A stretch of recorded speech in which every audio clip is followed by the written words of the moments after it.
The Fox and the Stork. A very long time ago, Fox and Stork were good friends. One day, the fox invited the stork to his house to have lunch together. When the stork arrived at the fox's house, the table was set for lunch. There were 2 bowls of soup.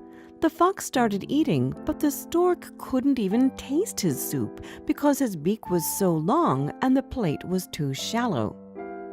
"Why aren't you eating? Don't you like my soup?" The fox asked his guest. "It's good. I guess I'm not very hungry," the stork said. He left very hungry and angry. Soon the stork invited the fox to his home to have dinner. When the fox arrived, he saw that the table was set and 2 tall jugs of soup were waiting for them.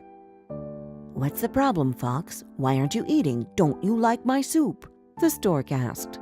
But the fox didn't reply. He was angry that the stork served him soup in such a narrow jug that he couldn't get his mouth in. From that day on, the fox and the stork have never been friends again.